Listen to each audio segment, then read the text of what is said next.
Hi, everyone. This is the introduction session for Sprint 3 production. Thank you for joining us, and for anyone watching later, thank you for watching. Um, just as a overview of where we're at with Climate Jam, we just had a lot of you submitted your Sprint 2 submissions and are reviewing those and providing feedback for one another. Um, Voting on itch for those is open until Monday morning, Pacific time. The new sprint that we're starting is the production sprint. So this one is 2 weeks long, and this is where you really build your game. That is the goal of this section, this sprint. There will be one more sprint after where you can do some like last polishing and debugging, but we really want you to focus on making a playable game that is more or less what you're trying to create as part of Climate Jam. This is the production page. A lot of the information there is the same that you're familiar with from the other sprint pages. It has the deadlines. Uh, there's not a lot to say about the submission format and requirements.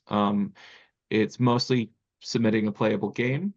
But we do ask that you remember the themes of this jam and the climate solutions messaging goals. So we include a statement on your itch.io page for your project. What is the topic you're addressing and what is the call to action? Um, we just want to make sure that we're still on target with the messaging. Um, da, da, da, da, da. You can find the voting criteria there, which will also help you sort of think about what direction or how you want to approach certain solutions as you're building your game. As usual, there's the information about the compilation. We might have an update on that soon, but right now, just going ahead, as we've said, if yours is built in Unity and you check off those boxes, you'll be considered eligible, and then there'll be a review process and invitations at the end of the jam. One other thing, if anyone had difficulty submitting and has reached out to me, or has yet to reach out to me, but you should, um, we have a submission problems channel on the Discord, and we'll try to get your games in. If you contacted us before the deadline, that's totally fine. We'll count it as making the deadline. But even if you didn't make the deadline, if you now have the materials that would uh, you would want to share, we can still add your game. Like it won't qualify for the deadline, but we still want to see your work and show off your work to everyone. So same thing, reach out to me on the submission problems channel on Discord, and we'll take care of that as soon as we can. And with that, Michael John is going to introduce the production uh, sprint and what you should be thinking about as you're going forward. And I will turn it over to him. All right, let's look at the screen. And notice he didn't say MJ John. Um, there are two people in this call who both go by MJ. Not that that's in any way confusing, but hi, MJ Johns. Um, it's a easy thing to mix up. We are actually different people. So you'll probably be hearing from MJ Johns more than me over the next few weeks, but well, too many MJs. Only slightly. We'll have to decide which one of us. There can be only one, like Highlander. Anyway, so moving on. So who am I? I am MJ John, well, Michael John, but I just go by MJ since forever. This whole Climate Jam thing is very new to me. This is my first year being even remotely involved in it. If you're all confused by this, I promise you I am more confused. But it seems really cool and awesome and fun. So I'm happy to be involved in it, at least a little bit. The Climate Jam folks asked if I would talk a little bit about production, and I will. Why would I talk about production? Well, I did a stint in the video game industry many years ago, for many years, so about 30 years, if you kind of add it all up. And William Tyler, one of the reasons I was commenting, I get confused because I did work on Spyro the Dragon ages ago, but that is a My Little Pony character. Anyway, one of the things that I ended up doing a lot during that period is dealing with production first as just a game maker, and then also I would get hired to help folks out with production, actually, in sometimes small, sometimes large projects. So I have my own thoughts on how that works. One of the things about this Climate Jam that's very cool that I had nothing to do with is that you have these 4 distinct parts of the process. You have ideation, prototype, which I used to call pre-production, but it's the same thing, production, and then polish. Those actually correspond to exactly the way I would set it up. So that's awesome. And it means that I have a lot of familiarity with this idea. I made a bunch of slides about like, oh, what if I was going to talk about all 4 of those? I'm going to like not do that because you're already doing it. Feel free to ask questions if you want to about any of it. I throw the AMA comment there just obnoxiously. You can also, I don't know, you can email me if you want, but you can also hit me on the Discord. I really recommend the Discord. Parker briefly mentioned it, but like the show your work thing would be really cool to jump into, or whatever. I'll be on that checking from time to time, especially since I won't really be available. So I'm going on vacation. All right, so here we go. That's me. I'm one of the MJs. Always caveat emptor, like, yeah, there you go. Works in progress. That's the name of it. None of this actually counts because anything I'll tell you doesn't work for what you're doing, but it's an idea that hopefully is helpful. I've been getting really interested in the Stoic philosophers who all inherit from Socrates. And by the way, this quote is totally fake. So there's that. So this is the theme of the thing, natural and non-natural disasters. And of course, what you're trying to prevent, or what I want to talk about, is avoiding game development disasters. So there's a magic sauce, right? What's the magic sauce? Anyone? Anyone? Drum roll. Well, there is no magic sauce that's guaranteed. It's all about probability. So here we go. This is kind of what I was already mentioning, which is one, that it's divided into different phases. It's amazing how a lot of people kind of don't think that way, even people that are working at very large scales, and make their lives miserable. There's different things that you do: ideation, prototype, production, and polish. And that's like I was mentioning before, having those distinct within this project is awesome.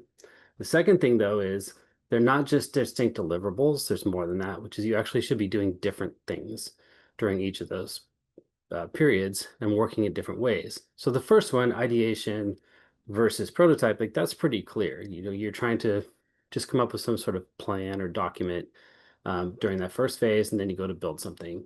Okay, I understand the difference there.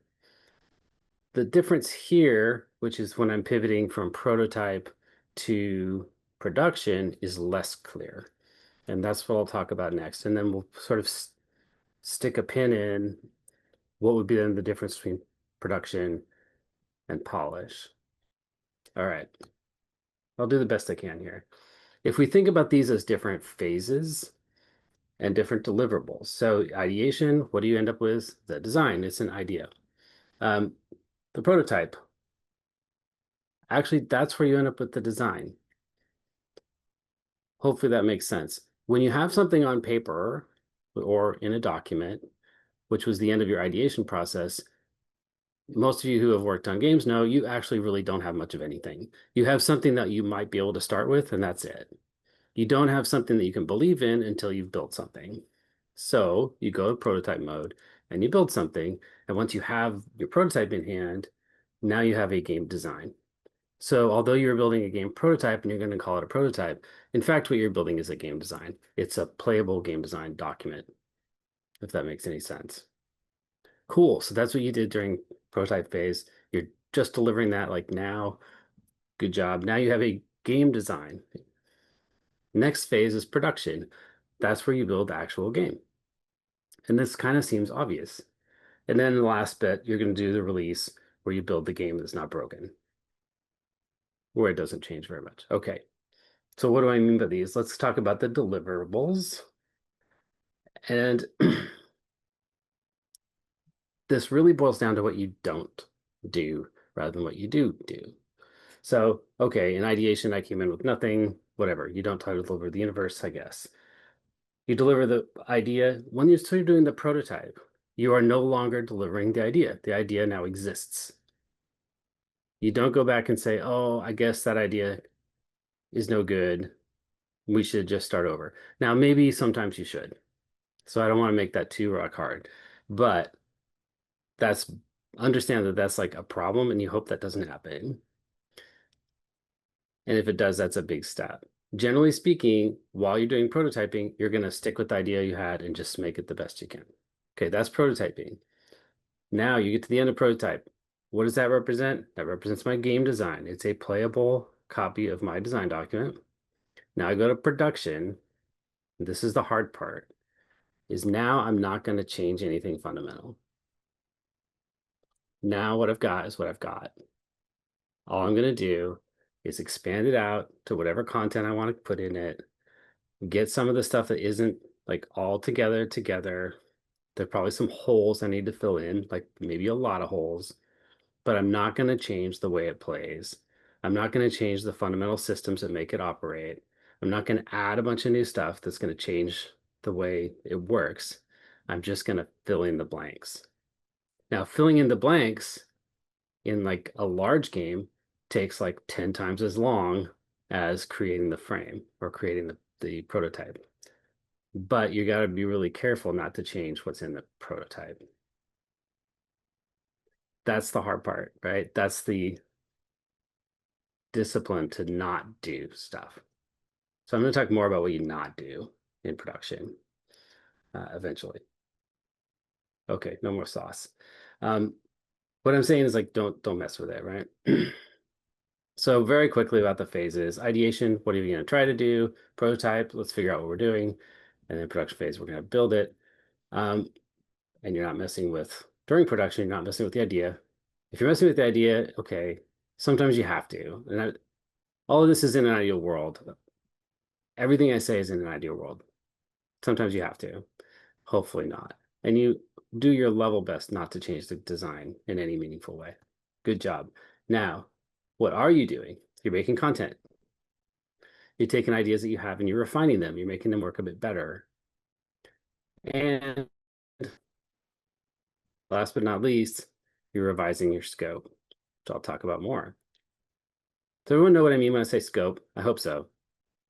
Do we have like hit thumbs up? All right. Who thinks that word is really scary and bad? Okay. Okay. If you don't think yes, then you're not paying attention. Scope is like your enemy. It should make you sad, but you're going to have to deal with it. Okay. So I do want to talk about like what's bad and what's good, like basic behaviors during production phase. So we got Bowser, we got Kirby. I think Kirby's awesome. Bowser's your prototype bad guy, I guess. So these are things that like people say during production that's trouble, right? These are the words of apocalypse. Adding new mechanics. Hey, let's totally redesign the game because we found something cool. This is one of my favorites. I need to refactor this code. Like, no, you don't.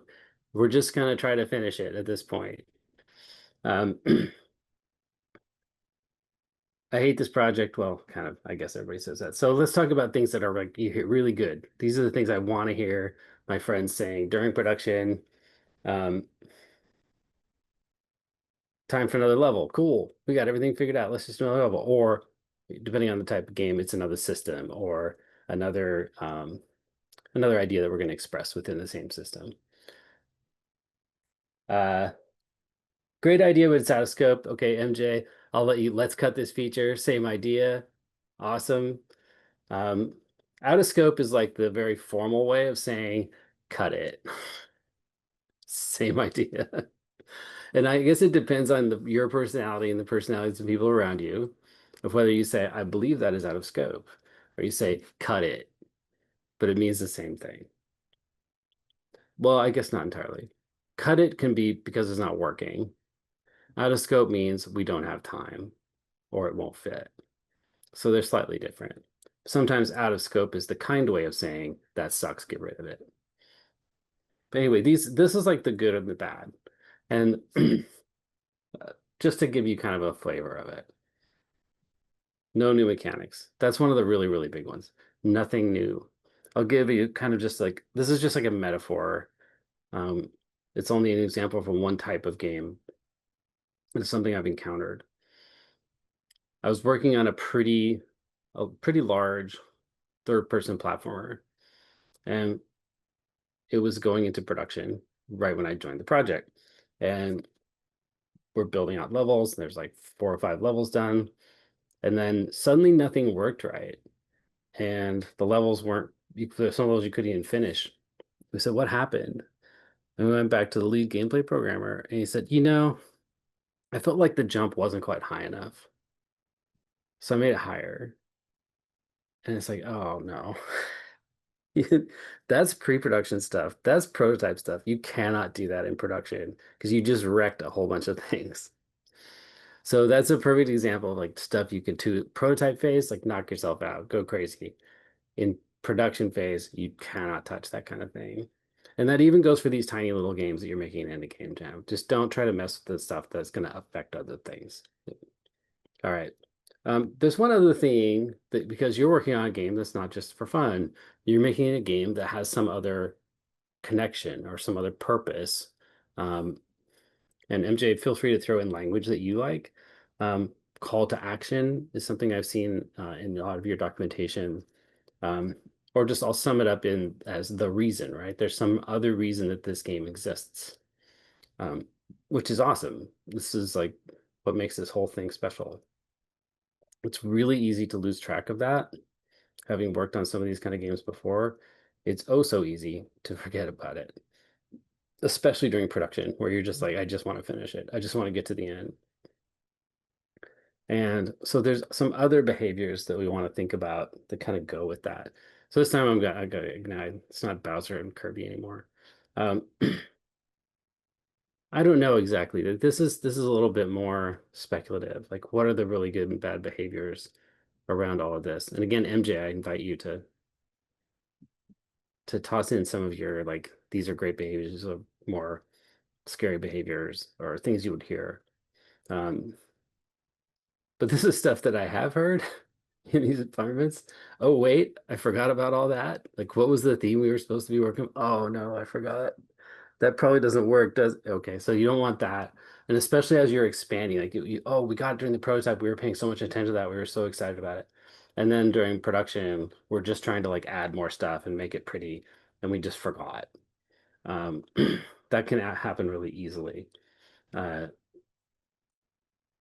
Whereas if you're kind of keeping an eye on it during production, even though you're trying to speed things up and just kind of get it finished, that can help a lot. And one of the things that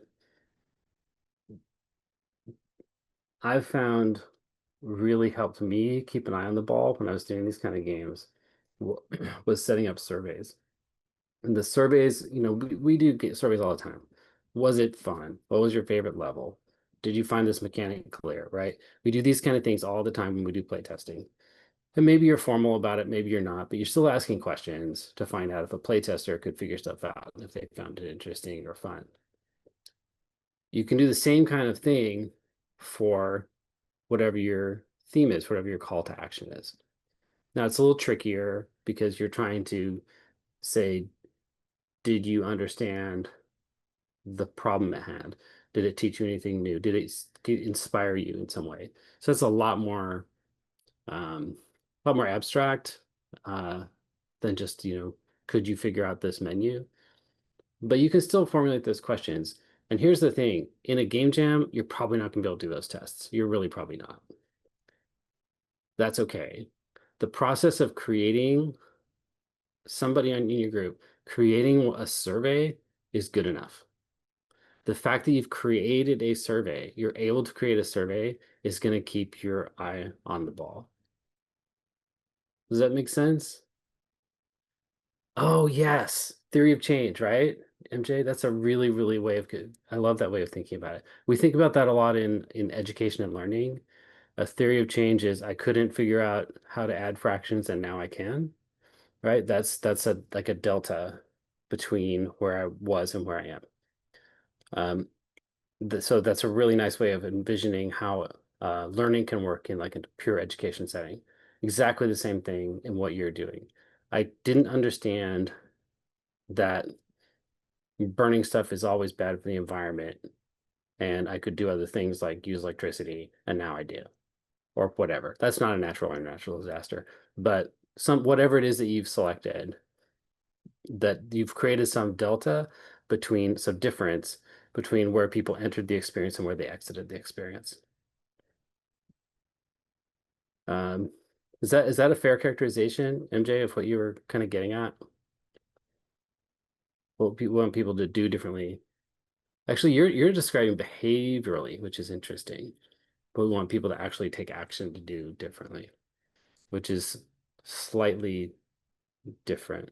So the question I might be asking there is, it might be a little bit much to say, what are you going to do?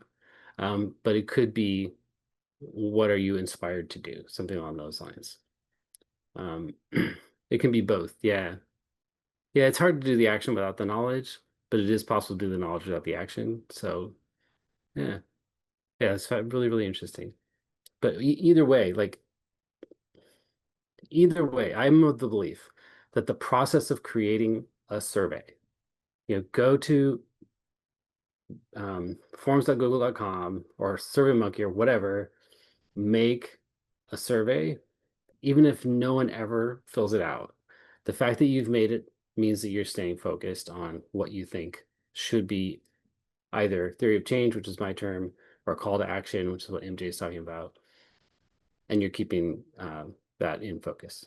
I think that's a useful exercise, even if you don't have it in such a fashion that in a form that people can do it. That's a piece of advice. All right. So now I'm gonna like kind of try to bring this together and say, well, here's some things you could do during production. So you're gonna make content. You're gonna add your sound. You're gonna make graphics that don't look like garbage, hopefully. If I was making the graphics, they would, I guarantee you, look like garbage. But hey, maybe that's your theme is garbage, and so lucky you. Um, you're going to refine whatever you have as ideas. You're not going to create new ideas. You're going to refine the ideas you already have. Big, big difference between new ideas, which are a very happy place for prototyping and a very unhappy place for production. But you're going to refine them, make sure that they come across, make sure they feel right, that kind of thing. You're going to confirm is the verb that I liked, but there may be different verbs that are good, that your call to action, your theme, your theory of change is present. I think asking that it's working might be a little bit, I'll just say out of scope, right? You're making something in just a few weeks. The idea that you can make something that has a genuine change that could be like confirmed in research is probably too much to ask. Like that would be amazing. If you did that, like you crushed it. But the idea that you've got something has the possibility of that is in itself, I would say, a tremendous success. So that's kind of what I would be thinking of there. Like, is it present? Is it credible? If you have that, then you're good. That's the way I would think of this as a person who's made these serious games, not climate games, but serious games before. And lastly, what are you going to not do? Ultimately, the theme of production more than anything else is deciding what you're going to not do. revise scope, cut the feature, cut the content, however you want to say it. Stuff is not going to get done. And preparing yourself psychologically for that is really important. A lot of people have different ways of doing that. One of the ways I would like to do it is I'd say, next game. In other words, I don't hate the idea. I just know it can't be done. So we'll do it again later, which of course you're probably not going to, but that's okay. Just say next game, or we'll save it for the sequel for a game that will undoubtedly never be sequeled, or whatever. That was one way for me psychologically to handle that. Whatever works for you. Cut your favorite feature so it won't hurt later. I don't know about that. Favorite feature. Here's one thing that is helpful. If you sit down and take an hour, particularly if you can do it as a group, and say, here's all the features of the game, or I'll say features plus content. If it's levels, then it's like list the levels. If it's characters, list the characters. If it's systems, list the systems. Here's all the stuff going on in our game. If I had to cut, which ones would I cut first? In other words, you're kind of stack ranking them. Hopefully you don't have to cut any of it. We're going to get it all in. It's going to be awesome. There will be nothing. What could possibly go wrong? But if I did have to cut, we've all agreed ahead of time that this is probably what's going to go at first and second and third. That can really help because you've thought about it now before the tragedy has hit and you're kind of ready. Also, you've probably already made a good decision about what can be cut that won't like make the whole thing kind of broken. So that's probably a worthwhile exercise to do because you're not going to replace it, right? You're just going to cut it. And things will be cut or else you won't ship it. And hopefully if you plan ahead, you can cut it without making something that just like has an obvious like, oh, I guess they didn't finish this game. You're probably cutting it out of the middle, not the end if possible. All right. Yeah, and in conclusion, by the way, that quote is total BS. I'm gonna call that Socrates fan fiction. This is the kind of stuff that you see on like inspirational posters, um, or you see it like extracted from large language models, who are like more than happy to tell you that's actually Socrates. This is an actual Socrates quote that you don't want to read because it's super long. Okay, just quickly, hope you're having fun. The Works in Progress channel, Parker is strongly encouraging you to jump into that on Discord. It sounds great. If anybody does want to ask me a question, you can do that. I don't know, I guess the mentors channel or something, or just the general channel, you can at me. And that's that. I hope this is really fun. And I'm definitely going to be looking into more of this stuff. Go post on Work in Progress. Agreed, MJ. All right, so I don't know if anybody has any questions here. If you do, feel free to put them in the chat. But otherwise, Parker, anything else that these folks should know or you want to follow up on as production begins tomorrow or whatever it is? Thank you so much for your presentation. But the other thing that I meant to mention at the top of the call is that we had started this jam where the mentor questions and the jam resources forums on Discord were things that mentors would post to, and then people could comment and reply there. We're now opening that up. So if you have any kind of mentor questions, all the cohorts should have a mentor communicating with you, but any kind of questions that the mentors or the organizer might be able to address, please, you're welcome to post them in the mentor questions forum on Discord. And also, there's a Jam resources forum. So if anyone has helpful things for game design or helpful things to do with the themes or anything, feel free to post there and share with the other jammers. I'm also going to remind everyone, remind you, but we're also clarifying that if anyone has missed a submission, a sprint, so like if you did not submit, but you do have materials for this last submission or had a problem with submitting, please let me know in the submission problems channel, at least as the start of the conversation. Unfortunately, I'm receiving so many messages and emails that it is hard to prioritize, and it's important to get your games up on itch. So please start that conversation in that channel if you can, and it will help me respond quicker. All right, well, I think that's all we need to go over. Again, thank you, MJ. And thank you, all of you, and good luck on producing your games. Good luck. And What are you going to cut? yeah, you got to cut something. Find the simplest part of your game, cut everything else. Just do that. But yeah, good luck, and we're excited to see your projects. Oh, and one other reminder, we are doing a show and tell and feedback session next week on Wednesday, July 2nd. It'll be at 10 a.m. Pacific time.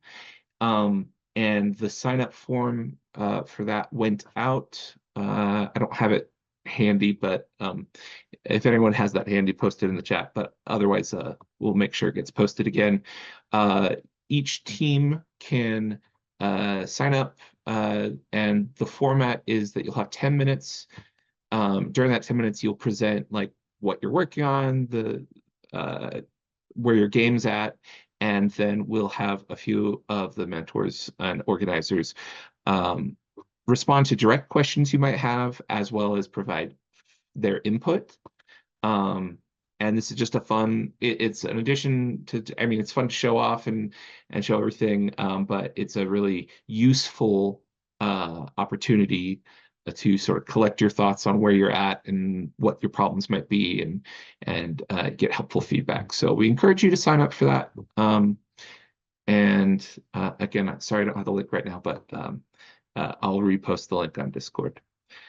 That should be everything.